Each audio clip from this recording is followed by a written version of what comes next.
Hello, bienvenue sur Amimo, le podcast qui parle du bien-être et des émotions des animaux. Je m'appelle Élise, je suis praticienne en kinésiologie et en communication animale, je suis amoureuse des animaux et en totale fascination devant ces êtres. Dans ce nouvel épisode, j'ai envie qu'on aborde un sujet qui me tient particulièrement à cœur et pour ce faire, j'ai envie de vous poser la question: à votre avis, le stress est-il seulement dans la tête ? Pour commencer cet épisode, j'aimerais qu'on revienne sur les notions de stress, d'anxiété et d'angoisse. Tout ce que je vais vous dire ici est issu d'un site que j'ai trouvé quand j'ai fait mes recherches et je vous le mets dans la description pour que vous puissiez aller voir et creuser encore plus le sujet si ça vous intéresse, puisque je n'ai pris qu'une mini partie de tout ce qu'ils développent sur leur article. On commence avec le stress, qui est une réponse physiologique déclenchée par l'organisme lorsqu'il fait face à un état de perturbation, que ce soit un danger réel ou une menace physique ou psychologique. L'objectif du stress, c'est de garder le corps en état d'alerte afin de le protéger d'un éventuel danger. On peut donc dire que le stress permet de sauver des vies, mais il permet aussi de prendre les bons moyens pour atteindre un but en mobilisant l'énergie du corps de façon complètement appropriée. Chacun réagit d'une façon propre face au stress et en fonction des stratégies d'adaptation dont l'individu dispose. Dans une même situation, deux individus en état de stress réagiront différemment et c'est complètement normal. Contrairement au stress, l'anxiété, c'est l'anticipation d'une menace future. Elle s'accompagne souvent d'un sentiment désagréable d'appréhension ou de tension musculaire et un état de vigilance quasi permanent. Et enfin, on va parler de l'angoisse. Comme l'anxiété, l'angoisse peut être associée à l'anticipation d'un danger ou l'anticipation de sa conséquence. Néanmoins, contrairement à l'anxiété, l'angoisse est toujours accompagnée d'une réponse physique qui se manifeste par un sentiment de constriction ou d'oppression. Il s'agit d'une expérience psychologique qui peut être déstabilisante et dont l'élément déclencheur peut parfois être difficilement identifiable. L'angoisse est souvent associée à un sentiment de perte de contrôle ou encore un sentiment de mal-être. Voilà pour les notions, j'espère que ça vous a permis d'y voir un petit peu plus clair et de comprendre qu'il y a plusieurs niveaux de stress finalement. Niveau crescendo, c'est stress, anxiété, angoisse. Ce sont vraiment des termes différents avec des sensations différentes et il ne faut pas confondre les deux. Être stressé, c'est normal, être angoissé, ça l'est moins. Maintenant qu'on y voit plus clair sur la notion de stress notamment, j'aimerais vous parler du lien entre corps et émotion. Parce que, revenons à notre sujet, la question que je vous ai posée, c'est: le stress est-il seulement dans la tête ? À mon sens, non. Et c'est ce que j'ai envie de vous partager en vous partageant le lien entre esprit et corps physique. Aujourd'hui, vous pouvez trouver des livres qui vont traiter du lien entre le corps et les émotions. C'est un sujet complètement démocratisé en médecine traditionnelle chinoise et donc dans toutes les formations qu'on peut faire sur le sujet. Et la kinésiologie notamment en fait partie. C'est comme ça que d'ailleurs j'ai appris réellement le lien entre émotion et corps. Et en médecine traditionnelle chinoise, on va aborder notamment le livre Le corps point par point de Gérard Attias. Dans ce livre, on a tous les méridiens et tous les points des méridiens. C'est les points qui vont être utilisés en shiatsu ou en acupuncture par exemple. Et pour chaque point, il y a une ou plusieurs phrases émotionnelles associées, ce qui signifie que à cet endroit-là, à ce point-là, des émotions de cette catégorie peuvent être stockées. Je vous prends un exemple. Le point 19 du méridien intestin grêle est associé en partie au conflit de transmission dans la communication. Le point 42 du méridien vésicule biliaire, lui, est plutôt lié à un héritage mal partagé. Vous avez tous les points de chaque méridien, sachant qu'il y a 14 méridiens avec plus ou moins de points. Le méridien vessie a 62 points.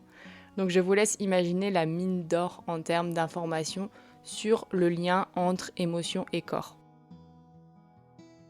Un livre un peu plus connu et bien plus accessible, je trouve, en médecine occidentale, c'est un livre où généralement quand j'en parle, les gens connaissent, alors que le premier, il est beaucoup plus méconnu. Ce livre, c'est Le Grand Dictionnaire des malaises et des maladies de Jacques Martel, et d'ailleurs, c'est un livre que vous pouvez trouver gratuitement en PDF sur Internet. Vraiment, c'est une mine d'or. Dans ce livre, vous avez toutes les zones du corps et les maladies fréquentes. Et à chaque fois, il y a tout un aspect émotionnel associé à cette zone ou à cette maladie. Par exemple, dans le cas d'un torticolis, c'est révélateur du fait de ne pas vouloir voir toutes les parts d'une situation, tous les aspects d'une situation. C'est personnellement un livre que j'utilise énormément. Dès que j'ai une douleur ou une tension qui ne passe pas, je vais voir et à chaque fois, ça tape dans le mille sur mon état émotionnel du moment. C'est bluffant. Je vous conseille d'aller voir si vous avez des blocages qui persistent au même endroit ou si vous avez des maladies qui continuent, je pense notamment aux tendinites mal soignées. Allez voir la symbolique émotionnelle associée et dites-moi en commentaire ou en message privé ce que vous en avez retenu et pensé. En plus des livres, il y a des études scientifiques qui commencent à démontrer ce lien entre corps et esprit.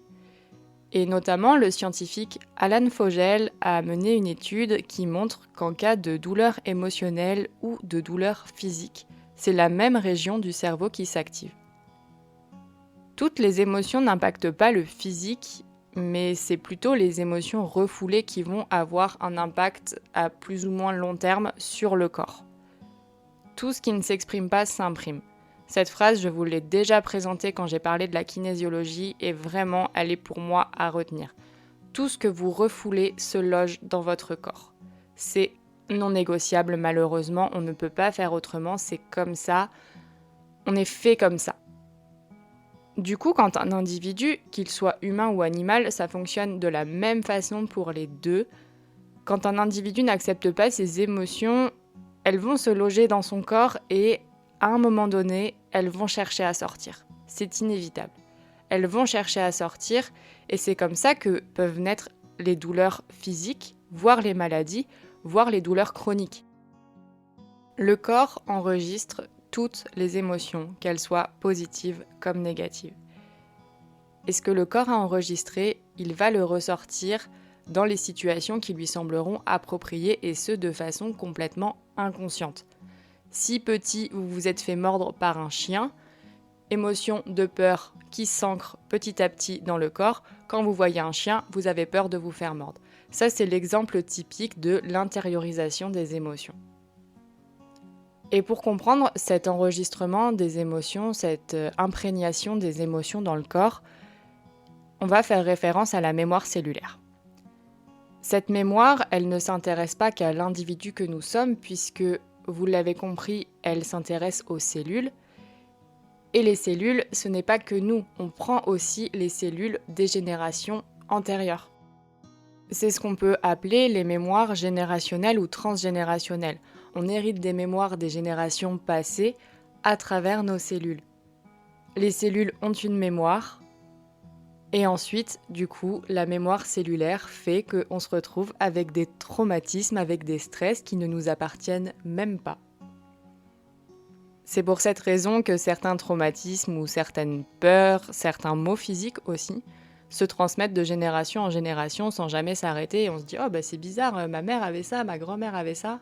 Oui, c'est la mémoire cellulaire, c'est ce principe-là. Il y a un terme que vous connaissez certainement qui évoque ce lien entre émotions refoulées et symptômes physiques, c'est la somatisation. La somatisation, c'est l'expression d'une souffrance intrapsychique ou psychosociale par des plaintes corporelles. La somatisation, c'est l'expression de mots émotionnels par des mots corporels. En d'autres termes, c'est l'intériorisation des émotions qui finissent par s'exprimer à travers le corps de façon plus ou moins forte. Ces maux du corps peuvent être des douleurs, chroniques ou non, ça peut être une douleur passagère qui va juste s'exprimer comme ça d'un coup. Par exemple, je pense à un lumbago. Un lumbago, en avoir plein le dos. Voilà, on peut aussi faire le lien avec les expressions françaises. J'avais enlevé cette partie de mon texte, mais là, je me suis donné l'occasion toute seule, alors j'en profite. Mais cette expression des maux, ça peut aussi être des maladies, d'une simple grippe pour un humain jusqu'à un cancer. Un cancer, c'est associé à des émotions fortes, refoulées pendant longtemps. C'est vraiment le corps qui, à un moment, dit stop, complètement stop. Alors, il n'y a pas que de l'émotionnel, je vous l'accorde, mais on ne va pas rentrer dans ce débat aujourd'hui et dans ces explications. Je ne suis pas médecin, mais ce serait hyper intéressant d'en discuter avec un médecin pour le coup. Les tensions émotionnelles se manifestent toujours à travers le corps à un moment ou à un autre. Et c'est vraiment ce que je veux que vous reteniez de cet épisode. Pour résumer tout ce que je viens de vous expliquer, j'ai trouvé une phrase de Jacques Salomé qui dit que, sachant que tout ce qui ne s'exprime pas s'imprime, il est souhaitable de favoriser l'expression au-delà de l'émotion ou du retentissement. Cette pratique permettra d'éviter quelques somatisations, du stress ou de l'angoisse. J'aimerais que vous puissiez maintenant répondre à cette question. Selon vous, le stress est-il seulement dans la tête ? Ma réponse est non. Si c'était uniquement dans la tête, ce serait beaucoup plus simple. Enfin, ce serait presque plus simple. Mais non, les émotions impactent le corps et également le corps impacte les émotions. Je pense notamment à une jambe cassée et à un besoin d'immobilisation, par exemple. Là, c'est un mot du corps de base qui n'a rien à voir avec l'émotionnel, mais ça va impacter l'émotionnel.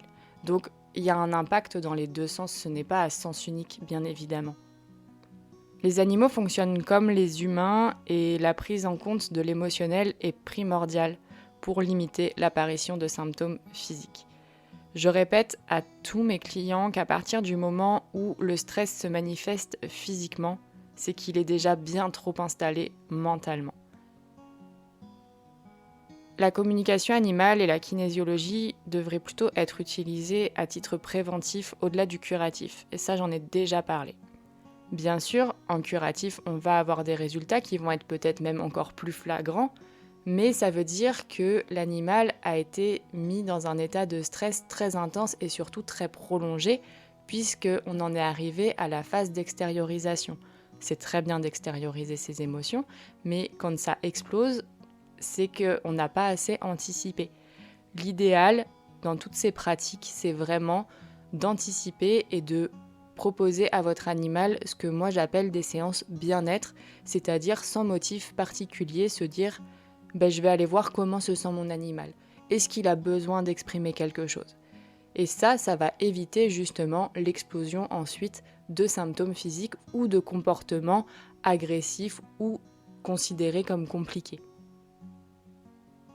Aujourd'hui, j'ai bien conscience que malheureusement, la kinésiologie ou la communication animale, c'est souvent la dernière option. Et je l'ai fait aussi, donc je ne blâme personne. Je l'ai fait aussi avec Flash en dernière option, j'en ai déjà parlé et j'en reparlerai au besoin. Mais j'avais d'abord appelé tous les autres professionnels avant de me dire « je me tourne vers la kinésiologie ». Mais en fait, c'était purement émotionnel son problème. Donc à mon sens, comme on fait un check-up santé chez le vétérinaire ou chez le médecin pour nous, faire un check-up émotionnel, c'est tout aussi important. Et ce, quelle que soit la pratique, il y a plein de pratiques possibles, en tout cas pour les humains. Je pense à l'hypnose, je pense à un suivi psychologique, je pense à la kinésiologie. Pour les animaux, il y a aussi quand même pas mal entre la communication animale, la kinésiologie, le shiatsu même, qui peut permettre d'apaiser des tensions émotionnelles. Ça revient à ce que je disais au tout départ de cet épisode sur le lien entre les points des méridiens et les émotions. J'espère que vous êtes encore là et que je ne vous ai pas perdu sur ce sujet qui est, à mon sens, vraiment passionnant. J'adore apprendre sur ce sujet du lien entre émotion et corps. Et voilà, le stress n'est pas seulement dans la tête. Ça, c'est un fait, c'est comme ça. Il est aussi physique. Et il faut vraiment réussir à partager cette info autour de nous, à enregistrer cette info, que ce soit pour nous ou pour nos animaux, ça marche de la même façon. J'espère que cet épisode vous a plu. Si c'est le cas, n'hésitez pas à mettre un petit like, à le commenter, à le partager. Comme à chaque fois, sentez-vous libre de faire ce que vous voulez.